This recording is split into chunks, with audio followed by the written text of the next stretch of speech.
নমস্কার, আমার এই চ্যানেলে সবাইকে স্বাগত জানাই। আজকের বিষয়টি শ্রীরামকৃষ্ণ কথামৃত প্রসঙ্গ থেকেই করব, যেটি আমি করে আসছি। কিন্তু এইগুলো যে বিষয়গুলো, এই একটা আধ্যাত্মিক বিষয়। এই আধ্যাত্মিক বিষয়গুলো এখন মানুষের শোনবার মানসিকতা নেই, কেননা আমাদের পশ্চিমবাংলায় একটা যে অঘটন ঘটেছে, একটা পৈশাচিক ঘটনা ঘটেছে, এতে সকল মানুষই উদ্বিগ্ন এবং উত্তেজিত, তারা সব প্রতিবাদ চায়। তো এইরকম একটা মানসিকতার যখন আমাদের বাংলাভাষীরা, পশ্চিমবঙ্গবাসীরা আক্রান্ত, সেই সময় এই আধ্যাত্মিক বিষয় হয়তো আপনাদের ভালো লাগবে না, কিন্তু এটাও সত্য কথা যে যত কিছু বিপদ আপদ আসুক না কেন, আমাদের কিন্তু আধ্যাত্মিকতার মানসিকতা রাখতেই হবে। কারণ এই জগৎ সংসারে এমন কোনো সুযোগ আমাদের নেই যে আমরা দিব্যি আনন্দে এবং মানুষের সঙ্গে ভাব ভালোবাসা নিয়ে কাটিয়ে যেতে পারবো, এমন কোনো নিশ্চয়তা নেই। এ কোনো কালেই ছিল না, কোনো কালে হবেও না। তার কারণ এত মানুষের যে জঙ্গল, এবং সেই মানুষগুলো সকলের মানসিকতা, মন তারা এক রকমের নয়, তাদের কিন্তু এক রকমের নয়। বিভিন্ন আধারের মানুষ, পশু প্রবৃত্তি, দুর্বৃত্ত প্রবৃত্তি, হিংস্র প্রবৃত্তি, লোভী প্রবৃত্তি এবং শুদ্ধ ভাবসম্পন্ন মানুষ, এই সমস্ত নিয়েই কিন্তু আমাদের এই জগৎ। কাজে এই জগৎকে কিন্তু আমরা বদলাতে পারবো না। তবে হ্যাঁ, রক্ত মাংসের শরীর আমাদের এগুলো ঘটনাতে তো আমাদের প্রতিবাদী হতেই হবে, সকলের সঙ্গে এক থাকাটাই উচিত। সেই হিসাবে আপনারা যারা প্রতিবাদে মুখর হয়েছেন, আমিও আপনাদের সঙ্গে একমত, ভালোই করেছেন। কিন্তু ভিডিওটি আপনারা পরেও শুনতে পারবেন। এই বদ্ধজীব প্রসঙ্গে আমরা আজকে আলোচনা করব। এই যে ঘটনাগুলো ঘটছে, সে ঘটনাগুলো কিন্তু বদ্ধজীবেরই ঘটনা, এবং যারা বদ্ধ নয় তাদেরও এইসব ঘটনাগুলো আরও টেনে আনে। মানে একটা পাগল আরেকজনকেও মাতাল করতে চায়। তো এইসব কিছু মানুষ, মানে একটা পার্সেন্টেজের মানুষ, তারা সমস্ত মানুষগুলোকে কিন্তু পাগল বানিয়ে ছাড়তে চায়, মাতাল বানিয়ে ছাড়তে চায়।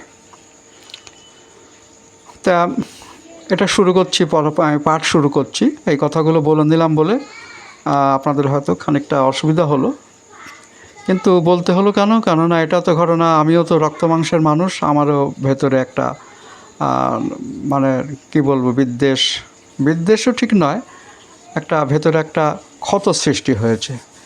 এটা সত্যি তো, এরকম একটা মানুষকে অত্যাচার করে মারা এই যুগে, এটা আমাদের ক্ষেত্রে ভয়ঙ্কর একটা ঘটনা। তো এগুলো তো প্রতিবাদ হওয়া দরকার। তো বদ্ধজীব তো আমরা চারিদিকেই দেখতে পাই। এটা পড়ার পাঠ শুরু করলাম। ঠাকুর উপমা দিচ্ছেন, ঠিক যেমন জালের ভিতরে পড়ে মাছ কাদায় মুখ গুঁজে থাকে, ভাবে এখানটা বোধহয় নিরাপদ। সে জানে না যে জেলে সেখান থেকে তাকে টেনে তুলবে এবং তার মৃত্যু হবে। এইরকম একটি অবশ্যম্ভাবী সত্য সম্বন্ধে সে সচেতন নয়। এটাই হলো বদ্ধজীবের লক্ষণ। মহাভারত তাই বলছেন, এক আশ্চর্য ব্যাপার, অনন্যহানি ভূতানি গচ্ছন্তি যৌম মন্দিরম শেষা স্থিরত্বমিচ্ছান্তি কিমাশ্চর্য মতঃপরম। দিন দিন মানুষ মৃত্যুমুখে পতিত হচ্ছে, তা সত্ত্বেও তার খেয়াল নেই। সে ভাবছে যারা মরবার তারাই মরছে, আমি ঠিক থাকব। বদ্ধের বন্ধন সম্বন্ধে কোনো চেতনা থাকে না।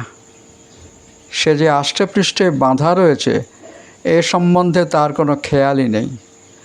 তাই মানুষ হৃদয়ের মতো পরিকল্পনা করে, ভাবে এটা করব, ওটা করব, কিন্তু ভাবে না যে আজই যদি ডাক আসে তো সব ছেড়ে চলে যেতে হবে। ঠাকুর বলছেন, হৃদয় দক্ষিণেশ্বরে একটা এঁড়ে বাছুরকে ঘাস খাওয়াবার জন্য খুঁটোতে বেঁধে রেখেছিল। হ্যাঁ, এখানে একটু বলে দিই, হৃদয় মানে ঠাকুরের ভাগনা, কিন্তু আমিও প্রথম হৃদয়টা কিন্তু আলাদা, তাই মানুষ হৃদয়ের মতো পরিকল্পনা করে। হ্যাঁ, হৃদয় বলতে এখানে ভাগ্নের কথাই বলছে। ভাগ্নে হৃদয় ছিল, আপনারা জানেন হৃদয়রাম মুখুজ্জে তার ভাগ্নে ছিল, সেই ভাগ্নি তাকে দেখাশোনা করতেন। সেই হৃদয়কে নিয়েই বলছেন যে একটা এঁড়ে বাছুরকে ঘাস খাওয়াবার জন্য খুঁটোতে বেঁধে রেখেছিল। ঠাকুর জিজ্ঞাসা করায় সে বলল যে বড় হলে এটাকে দেশে পাঠিয়ে দিয়ে চাষ করানো হবে। ঠাকুর শুনে তো মূর্ছিত হয়ে গেলেন।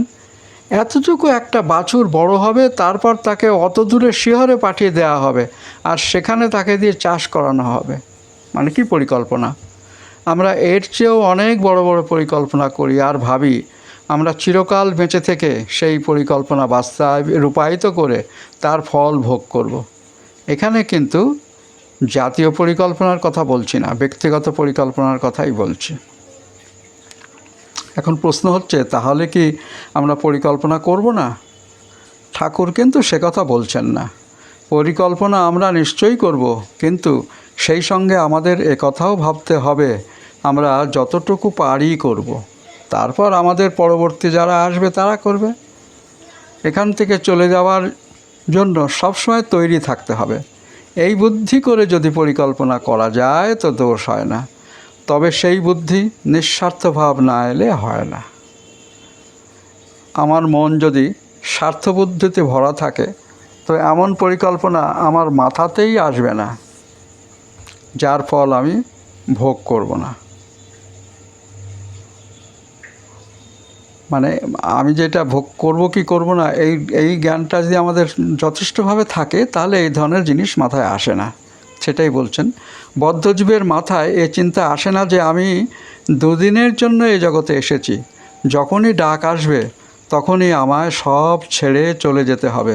বরং তার ব্যবহার দেখে মনে হয় সে এমন এক পাকা বন্দোবস্ত করে জগতে এসেছে যাতে বোধহয় তাকে কোনোদিনই এখান থেকে চলে যেতে হবে না।